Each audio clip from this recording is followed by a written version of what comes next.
मेरे शो पॉडचीत में आप सबका स्वागत है। मेरा नाम है पारस वर्मा। सर अकेले नहीं हूँ, मेरा भी शो है। भाई आपका यार, अकेले का नहीं है। अब वही मतलब कि साथ में ये भी है, पर हाँ, शो मेरा भी मेरा शो है। है। अरे नहीं यार, हाँ, मेरा ही शो है, समझा नहीं करो सर, ना यार। मेरा भी है।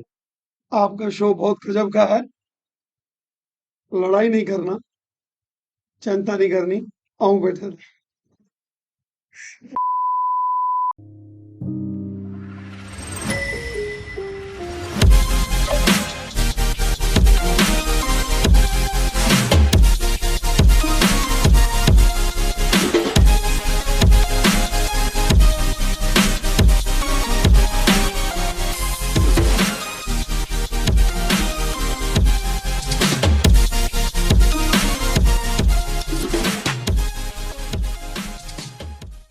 जैसे कहते हैं सलमान खान यहाँ पे है, बैचलर है।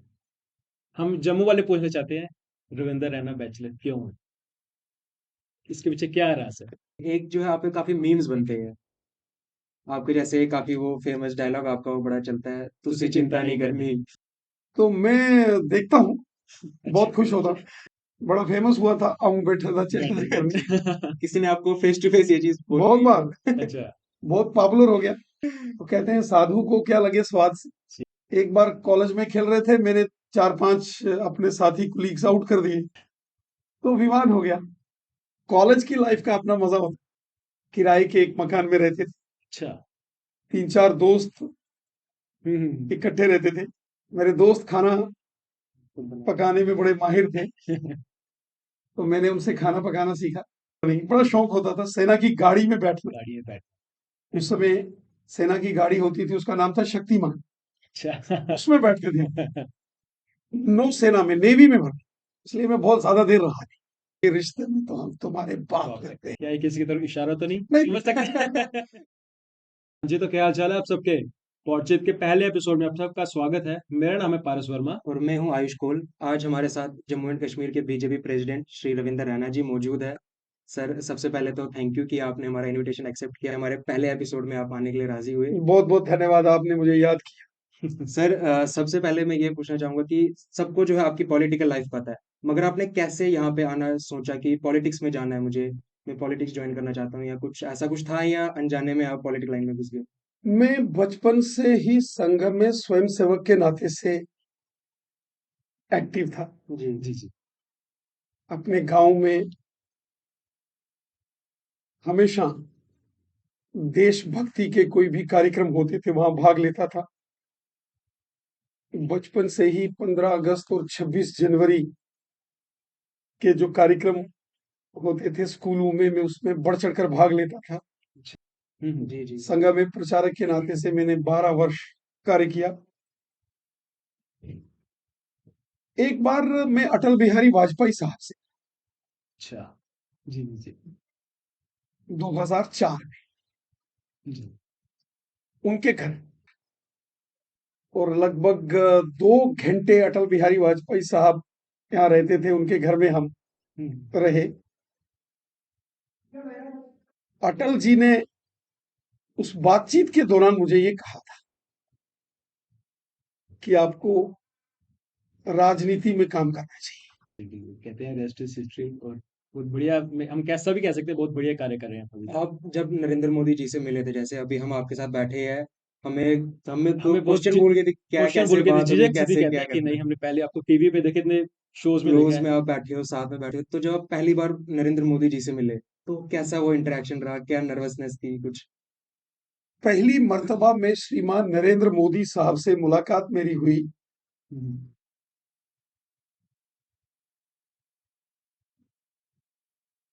यहाँ जम्मू के अंदर 2013 में ललकार रैली हुई थी, 1 दिसंबर हाँ। को। जी जी। तब मैं युवा मोर्चा का अध्यक्ष था। उसमें माननीय नरेंद्र मोदी साहब आए थे। बड़ी उत्सुकता थी हमें उन्हें देखने की, उनसे बात करने की। हम उनसे मिले, बड़ी गर्मजोशी के साथ उन्होंने हाथ मिलाया। जी जी। कई बार बड़ी बड़ी रैलीज में मुलाकात। 2019 के चुनावों में जब जम्मू कश्मीर में उनकी रैलीज हुई, तब मैं पार्टी का प्रदेश अध्यक्ष था। तब उनके साथ बड़ी नजदीकी से काम करने का, सीखने का, बातचीत करने का मौका मिला। जी, आपने बात की, इंटरेक्शन हुई आपकी उनके साथ। क्या आपने अभी तक उनको कोई डोगरी सिखाई है थोड़ी सी? क्योंकि हमने देखा था पिछली बार जब एम्स के लिए आए थे, उन्होंने डोगरी बोली भी थी, बहुत बढ़िया बोली। क्या आपने थोड़ी सी अपने से किया है कुछ? देखिए, माननीय नरेंद्र मोदी साहब ने जम्मू कश्मीर में बड़े समय काम हाँ किया। जी, हाँ जी, हाँ जी। जी। जी। वो जम्मू कश्मीर के कोने कोने में वो गए हैं। हम्म। वो जम्मू कश्मीर के अंदर हर भाषा जानते हैं। हाँ जी। आपने खुद देखा, जी, जी, जी, जी। यहाँ जम्मू में जब भी वो आते हैं और डोगरी भाषा में वो जी, जी, जी। इंटरेक्शन करते हैं। हाँ जी, हाँ जी। पीछे भी जब आए और उन्होंने बड़ा शानदार वो हमारा गीत है, मिठड़ी है मिठड़ी डोगरे दी बोली ते खंड खंड मिठे लोग लोग डोगरे। डोगरे। जी, जी। ये उन्होंने बोली और वो जानते हैं कि यहाँ के डोगरे बड़े देशभक्त, हाँ जी। जी। मार्शल कौम है हम्म। और खुद बड़े देशभक्त और दिलेर आदमी हैं। इसलिए उनको डोगरे बहुत पसंद है, डोगरों से बहुत प्यार करते हैं मोदी साहब। सर आपकी ना मैं कॉलेज लाइफ के बारे में जानना चाहूँगा। कॉलेज लाइफ आपकी कैसी रही है? कॉलेज में हम स्टूडेंट एक्टिविस्ट थे जी। और रजौरी डिग्री कॉलेज से मैं हाँ। ग्रेजुएट हूँ और जम्मू यूनिवर्सिटी के लॉ स्कूल से मैंने post graduation in international laws and human rights में अच्छा। मैंने पोस्ट ग्रेजुएशन की है। कॉलेज की लाइफ का अपना मजा होता जी, बिल्कुल, वो तो बिल्कुल। होता है। है, धूम धड़ाला, पढ़ाई, गोल्डन टाइम। और खुद वहां हम एक किराए के एक मकान में रहते थे। अच्छा। 3-4 दोस्त हम्म। इकट्ठे रहते थे हॉस्टल लाइफ जैसे जिसको बोल सकते हैं। और मेरे दोस्त खाना पकाने में बड़े माहिर थे, तो मैंने उनसे खाना पकाना सीखा। पढ़ाई करते थे, बहुत मेहनत की हमने और ग्रेजुएशन पास आउट हो गए। हमारे उस दौर के जो हमारे कलीग्स थे, हम्म। बड़े मेहनती, बड़े मेहनत कश, पढ़ाई में ध्यान देने वाले। और हम मिलकर पढ़ते थे नोट्स, एक एक यूनिट के हम तैयार करते थे, किसी यूनिट का कोई दूसरा दोस्त नोट्स तैयार करता था। जी, जी। मिलके पढ़ते थे, मिलके रहते थे, मिलकर खेलते थे। खेलते थे। क्रिकेट में खेलता था हाँ। जी। और चेस, दो मेरी बहुत फेवरेट गेम्स थी। मैं स्पिन बॉलिंग करता था, मुरलीधरन की तरह मेरा जी, जी, जी, जी, जी। हाँ, उसी किस्से के बारे जो में है थोड़ा हम बताइए लोग। कि हमने सुना था कि कुछ लाइक मुरलीधरन पे एक्शन में बैन हुआ था, तो आपका भी कुछ कुछ हाँ। थोड़ा उसके बारे में बताइए। देखिए, श्रीलंका के स्पिन बॉलर थे मुथैया मुरलीधरन जी, जी, जी। तो मैं उनको बड़ा फॉलो करता था। बड़ी गजब की स्पिन बॉलिंग करते थे जी, बिल्कुल। और बड़े बड़ों को समझ ही नहीं आती थी, हम्म। सिवाय सचिन तेंदुलकर जी के। मुझे नहीं लगता कि बॉलिंग किसी को समझ आती। बिल्कुल। तो मैंने उनको फॉलो करना शुरू किया और थोड़ा थ्रो आर्म एक्शन हाँ। आता था।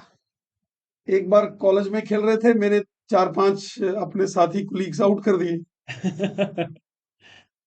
तो विवाद हो गया। बॉलिंग कहा एक्शन कि आप बॉलिंग नहीं करते, थ्रो थ्रो मारते करते हैं। हो। तो फिर चलिए, राग के साथ ये ऐसे ही बस उधर इंटरनेशनल में मुरलीधरन बैन हुआ, यहाँ पे हमारे जम्मू में भी मुरलीधरन बैन हो गया।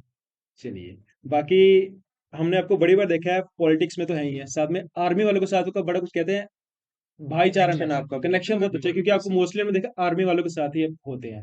ये कैसे आप टाइम कैसे निकाले थे कि पॉलिटिक्स का भी देखना है, पार्टी का भी, सब कुछ देखना है, अपने प्रदेश का भी देखना है? हमारी जो फैमिली बैकग्राउंड है, जी। वो एक फौजी परिवार से। अच्छा। अच्छा, अच्छा। मेरे स्वर्गीय दादाजी जी, जी। भारतीय सेना के पैरा कमांडो थे और उस जमाने में वो सेना मेडल हम्म, से उन्हें सम्मानित किया गया। 1962 और 65 की जंगें जी, जी, जी। और 1971 की जंग उन्होंने लड़ी थी। पैरा कमांडो के नाते से वो एक जांबाज सैनिक के तौर पर हम्म। वो बड़े विख्यात थे और हमने बचपन में उनकी यूनिफॉर्म्स, उनकी वर्दी, उनकी फोटोज देखते थे, जी। बड़ा अच्छा लगता था। फौजी मेले लगते थे नौशहरा में। हम्म। नौशहरा में जो 80 ब्रिगेड है, तो उन फौजी मेलों में हम जाते थे, फौजियों को देखते थे। तो बचपन से, चूंकि ये सारा बॉर्डर का एरिया है, हम्म। आर्मी को हमने बड़े नजदीक से देखा है। सेना के जवानों के साथ मेरी बचपन से दोस्ती है, बचपन से। सेना के कैंप में जाना, सेना के जवानों की बंदूक जी। पकड़नी, बड़ा शौक होता था। सेना की गाड़ी में बैठना, गाड़ी में बैठ। उस समय सेना की गाड़ी होती थी, उसका नाम था शक्तिमान, अच्छा। उसमें बैठते थे। स्कूल जाते थे तो सेना के उस गाड़ी को हाथ देते थे, कभी कभी वो रोक देते थे, जी जी जी। उनकी पीछे गाड़ी में बैठना जवानों के साथ, ऐसा। तो बड़ा मजा आता था हाँ। सेना के कैंप्स में। और सेना की वर्दी पहनने का बड़ा शौक, वो तो सबको होता है सर। और सेना की वर्दी में पहनता था। सेना के साथ मेरी बहुत अच्छी दोस्ती जी जी जी। बचपन से। अच्छा। मैंने आर्मी ज्वाइन करने की बड़ी कोशिश की। हाँ, हमने कहीं पढ़ा था कि आपने नेवी ज्वाइन करने की ट्राई की थी। Army army. ठीक है। आर्मी में ज्वाइन होना चाहता था, फौजी बनना चाहता था। मैंने कहा, मेरे दादाजी जी जी। पैरा कमांडो थे और सेना मेडल से सुशोभित थे वो,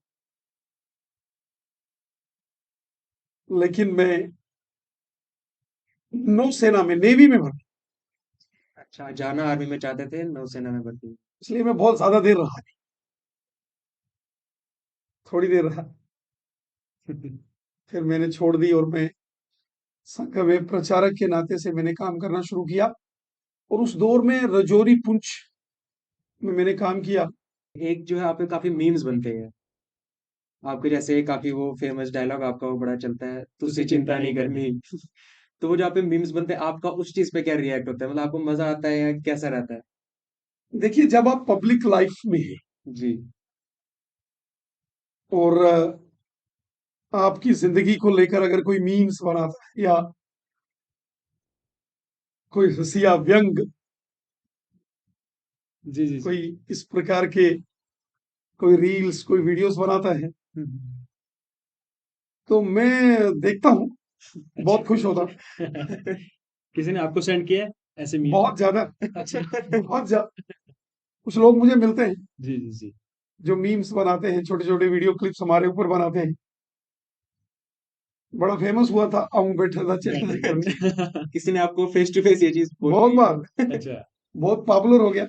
तो मैंने कहा, ठीक है, एक राजनीतिक कार्यकर्ता के नाते से अपने लोगों की चिंता करना मेरा काम है, जी जी। लोगों की परेशानियों को हल करना मेरा काम। जी जी। और इसलिए मैंने कहा, चिंता नहीं करनी, आऊं बैठा था। जैसे कहते हैं सलमान खान यहाँ पे है, बैचलर है। हम जम्मू वाले पूछना चाहते हैं, रविंदर रैना बैचलर क्यों है? इसके पीछे क्या राज है,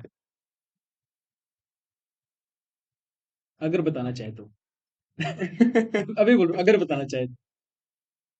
बस काम करते करते करते करते खुद के लिए वक्त नहीं मिला। पूरी जिंदगी बहुत मेहनत की, बहुत मेहनत की है, स्कूल लाइफ से लेके, प्रचारक जीवन से लेके, राजनीतिक जीवन तक। एक बार ये भी मन में भाव आया कि हमें संन्यास धारण करना चाहिए, अच्छा। जी। सन्यासी बनना चाहिए। और मैं, एक बहुत बड़ी साधुओं की मंडली थी, सन्यासी, काशी नगरी से अमरनाथ जी को जा रहे थे, तो मैं उनके साथ श्री अमरनाथ जी की यात्रा में चला गया।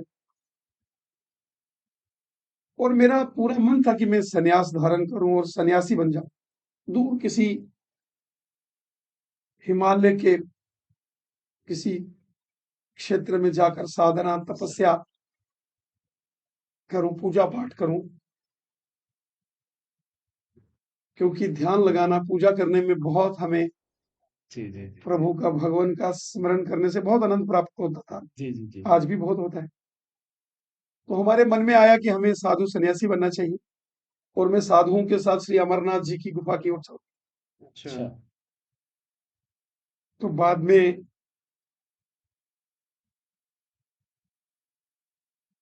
संन्यास नहीं धारण कर सका, लेकिन हमेशा मन में रहा। मैं प्रचारक बन गया। अच्छा, प्रचारक का जीवन भी साधु सन्यासी जैसा होता बिल्कुल। जी, बिल्कुल, है, बिल्कुल। सिर्फ उसमें भगवा चोला नहीं होता है, हुँ, हुँ। बाकी सारा वही काम होता है। सेवा जरूर, वो काम हमने बिल्कुल। कई सालों तक किया। तो जब आप ये सब काम करते करते करते आपके जीवन का लक्ष्य बना दिया कि हमने अपना जीवन देश और समाज के लिए अर्पित करना है, फिर आपको अपने लिए कोई सन समय, समय फिर आपका हर एक पल, जीवन का हर एक क्षण आपकी मातृभूमि के लिए, आपके देश के लिए, आपके समाज के लिए है। और इसलिए शादी के लिए कभी सोचा ही नहीं। सोचने का समय नहीं। बिल्कुल, नहीं बिल्कुल। मिला। एक क्वेश्चन सर, और मुझे नहीं लगता शायद कभी किसी ने आपसे पूछा होगा, जनरल सा क्वेश्चन है, आपकी फेवरेट सब्जी क्या है? जो आपको ज़्यादा खाना पसंद हो घर जाके, काम वगैरह करके कुछ? सब्जी, मैंने फल, कहा हमारा जीवन प्रचारक और साधु साधु सन्यासी जैसा सन्यासी। जीवन है। तो कहते हैं साधु को क्या लगे स्वाद से। बिल्कुल, बिल्कुल। आपका कोई फेवरेट एक्टर, कोई एक्ट्रेस जिनको आप मज़ा आता है जिनकी मूवीज़ देखने में, आप जो आप कभी फ्री टाइम अगर आपको कभी मिले, तो आप सोचते हो कि चलो इनकी आज बैठ के देख। देखिए, मुझे बहुत ज्यादा समय नहीं मिलता है कि मैं कभी कोई फिल्म थिएटर में जाके देखूं या टेलीविजन में देखूं। जी, जी। 2.5-3 घंटे का लंबा समय होता है। सामाजिक जीवन में इतना समय निकालना बहुत मुश्किल होता है। लेकिन कभी कभी यूनिवर्सिटी टाइम्स में देखते थे, या कभी घर आओ शाम को तो भोजन के बाद टेलीविजन लगाओ, तो कभी कोई फिल्म लगी हो तो थोड़ा सा देखने में आनंद भी आता है। अमिताभ बच्चन जी की फिल्म देखने में मुझे बड़ा मजा आता एवरग्रीन है, एक्टर। जब मैं कॉलेज में और यूनिवर्सिटी में पढ़ता हूँ। उनका कोई फेमस डायलॉग जो आप बोलना चाहो? कोई ऐसा देखिए, बहुत सारे डायलॉग हैं, लेकिन जो कोई एक, कोई आपके लिए, जो आपको फेमस हो, जो आपको अच्छा जो लगे। आपको अच्छा लगता हो? अमिताभ बच्चन जी की मैंने फिल्म देखी थी शहनशाह। जी, वो तो एवरग्रीन मूवी है सर। और उसका एक बड़ा खतरनाक डायलॉग है। वो डायलॉग था कि रिश्ते में तो हम तुम्हारे बाप बाप लगते लगते हैं, हैं। नाम है शहनशाह। क्या ये किसी की तरफ इशारा तो नहीं नहीं। समझ सकते? चलिए ठीक अमिताभ है। बच्चन जी जी, जी। की आप फिल्म काफ़ी देखी। जो है गीत वगैरह भी गाते हैं, कभी हमने आपको देखा जैसे 26 जनवरी के टाइम पे आप गए थे, झंडा फहरा के आपने जो है गीत वगैरह गाया था कुछ, आप अगर सुनाना चाहें अभी कुछ छोटा-सा? शाखा में हम देशभक्ति के गीत बोलते थे। मैं मुख्य शिक्षक था और शाखा में गीत करवाता था। फिर हमारे वर्ग लगते हैं, कैंप्स। जी, जी। तो उन कैंप्स में पहले शिक्षार्थी के नाते सीखने के लिए जाते थे, तो भी गीत बोलने का शौक था। बाद में शिक्षक हो गए कैंपों में, अच्छा। तो वहां भी गीत करवाते थे। तो देशभक्ति का गीत बोलने में बड़ा मजा आता, और वो हम बोलते। थोड़ा सा सुना दीजिए। देश से हो प्यार तो हर पल ये कहना चाहिए, मैं रहूं या ना रहूं, भारत ये रहना चाहिए। सिलसिला यूं बाद मेरे यूं ही चलना चाहिए, मैं रहूं ना रहूं, भारत ये रहना चाहिए। थैंक यू सर, आपने हमारे लिए टाइम निकाला आप हमारे पहले एपिसोड में पहले एपिसोड गेस्ट आए में। आप हमारे, और मैं उसके आप लिए सभी थैंक यू। ऑडियंस को बता दूं कि हमने सोचा था पहले किसको बुलाया जाए। पहले सर का ही नाम आया, बट था कि क्या सर आएंगे, अपना बिजी शेड्यूल से टाइम निकाल पाएंगे। हमारी टीम ने कॉल किया और सर ने कहा कोई बात नहीं, मैं आ जाता हूँ। मैं यही कहना चाहता हूँ कि सर बहुत हम्बल पर्सन है, लोगों ने बनाया हुआ है कि नहीं कोई टाइम नहीं मिल पाता, कुछ नहीं, बट आप सब भी मिल सकते हैं इनसे, ऐसा कुछ नहीं है। और इसी के साथ आज का एपिसोड में खत्म करता हूँ। थैंक धन्यवाद, thank you thank sir. You.